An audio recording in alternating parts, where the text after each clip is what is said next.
Exploradores de la historia. ¿Alguna vez se han preguntado cómo un pequeño país como Portugal llegó a dominar el comercio de especias y a construir un vasto imperio marítimo? La respuesta tiene un nombre propio: Vasco da Gama. Hoy vamos a zarpar en un viaje épico para seguir sus pasos y descubrir cómo su audaz expedición cambió el mundo para siempre. Así que ajusten sus velas, preparen sus brújulas, porque vamos a contar la increíble historia del hombre que conectó Europa con la India por mar. La segunda mitad del siglo XV fue una época de sueños y ambiciones. Europa estaba obsesionada con las riquezas de Oriente en la seda, las joyas y, sobre todo, las especias. Pimienta, clavo, canela no solo daban sabor a la comida, sino que valían su peso en oro. El problema era que la ruta terrestre, la famosa ruta de la seda, era larga, peligrosa y estaba controlada por intermediarios que inflaban los precios. Los portugueses, maestros de la navegación, tenían una idea revolucionaria.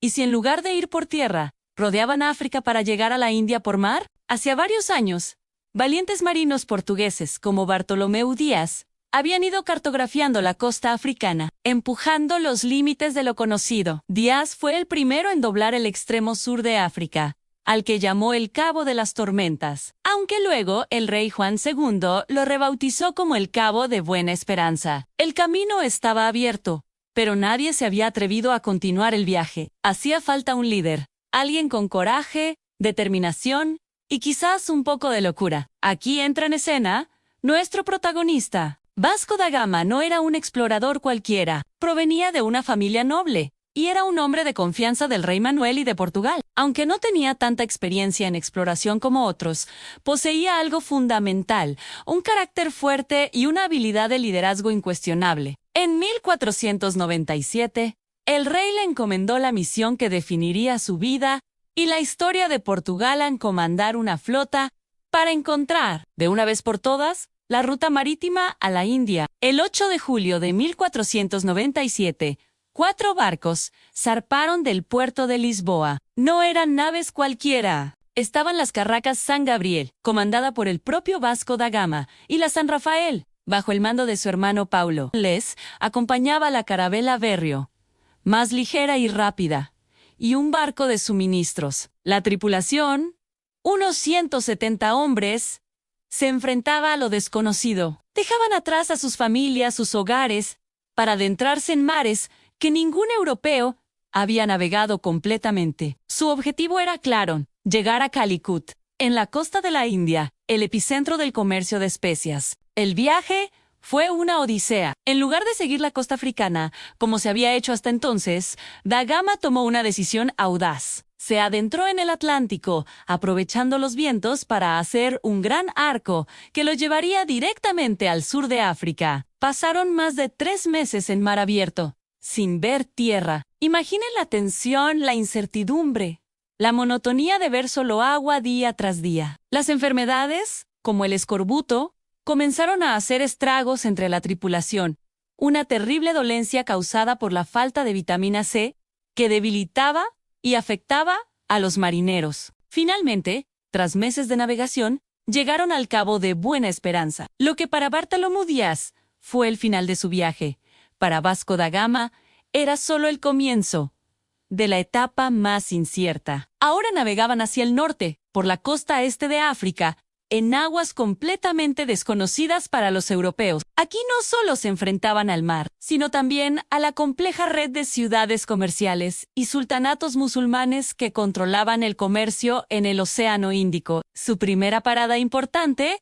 fue en Mozambique. En principio, la relación con el sultán local fue amistosa, pero la desconfianza no tardó en aparecer cuando se dieron cuenta de que los portugueses no eran musulmanes y tenían sus propias ambiciones comerciales. Tuvieron que partir apresuradamente. Una situación similar se repitió en Mombasa, en la actual Kenia, donde las tensiones crecieron rápidamente. Estaba claro que entrar en la red comercial del Índico no sería fácil. Estos comerciantes árabes y locales veían a los portugueses como rivales directos, y con razón, la suerte de la expedición cambió en la ciudad de Malindi. Allí, el sultán local, que era rival del de Mombasa, recibió a los portugueses de manera mucho más amigable. Les proporcionó alimentos, agua y, lo más importante de todo, un piloto experto en la navegación por el Océano Índico. El nombre de este legendario navegante era Ahmad Ibn Majid, un maestro de las estrellas y los monzones, los vientos estacionales que eran la clave para cruzar el océano. Con su ayuda, la flota portuguesa se lanzó a la última y más desafiante travesía. Después de 23 días navegando a través del inmenso Océano Índico, el 20 de mayo de 1498, casi un año después de salir de Lisboa, los vigías gritaron la palabra más esperada: tierra. ¡Habían llegado! Ante ellos se extendía la costa de Malabar, en la India. Habían logrado lo que muchos creían imposible. Vasco da Gama y sus hombres se convirtieron en los primeros europeos en llegar a la India por mar. La misión, en su parte más difícil, había sido un éxito. Llegaron a Calicut, una de las ciudades comerciales más ricas y bulliciosas del mundo. El gobernante local, el Zamorín, los recibió en su opulenta corte.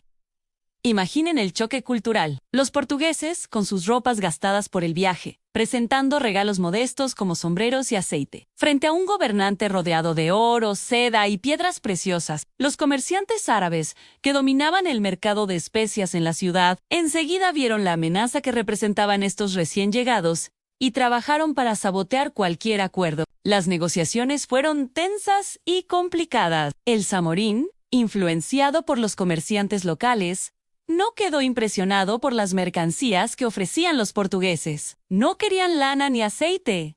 Querían oro y plata. A pesar de las dificultades y la hostilidad, Vasco da Gama logró cargar sus barcos con una cantidad, aunque modesta, de especias pimienta, jengibre, canela, suficiente para demostrar que la ruta era viable y rentable. Después de 3 meses en Calicut, entre tensiones crecientes, Da Gama decidió que era hora de volver a casa para contar la noticia. El viaje de regreso fue aún más brutal que el de ida. Partieron en mala época, luchando contra los vientos monzónicos contrarios. El trayecto que a la ida les tomó 23 días, ahora se alargó a casi 4 meses. El escorbuto volvió a atacar con una ferocidad terrible. Murieron tantos hombres que tuvieron que abandonar uno de los barcos, la San Rafael, porque no tenían suficiente tripulación para manejar las 3 naves. Entre los fallecidos estaba el propio hermano de Vasco, Paulo da Gama, algo que lo afectó profundamente. Finalmente, en el verano de 1499, más de 2 años después de su partida, los barcos supervivientes comenzaron a llegar a Lisboa. De los 170 hombres que zarparon, regresaron menos de 60. El coste humano fue altísimo, pero el éxito de la misión fue monumental. Vasco da Gama fue recibido como un héroe nacional. Había abierto una ruta que cambiaría el curso de la historia. Las especias que trajo, aunque pocas, se vendieron por 60 veces el coste total de la expedición. Portugal tenía en sus manos la llave de las riquezas de Oriente. Este primer viaje fue solo el principio. Vasco da Gama realizaría un segundo viaje a la India, esta vez con una flota mucho más grande y poderosa, con el objetivo de establecer el dominio portugués en el Océano Índico. Este segundo viaje fue más militar que comercial y sentó las bases del imperio portugués en Asia, con fortalezas y puestos comerciales a lo largo de la costa. Años más tarde, ya anciano, da Gama fue nombrado virrey de la India y realizó un tercer y último viaje, donde finalmente falleció en 1524, en la tierra que él mismo había conectado con Europa. La expedición de Vasco da Gama no solo transformó la economía mundial, sino que también inició una nueva era de globalización, conectando culturas, continentes y civilizaciones, como nunca antes. Aunque su legado es complejo y tiene luces y sombras, no se puede negar su impacto. Su audacia, perseverancia y liderazgo abrieron un nuevo capítulo en la historia de la humanidad, un capítulo escrito en las olas del mar y perfumado con el aroma de las especias. Y esa es la increíble historia de Vasco da Gama, el hombre que unió 2 mundos. Espero que hayan disfrutado de este viaje por la historia. Si les gustó, no olviden darle a me gusta, suscribirse al canal y activar la campanita para no perderse ninguna de nuestras futuras exploraciones. Cuéntanos desde qué parte del mundo estás viendo este video. Gracias por acompañarnos y hasta la próxima aventura.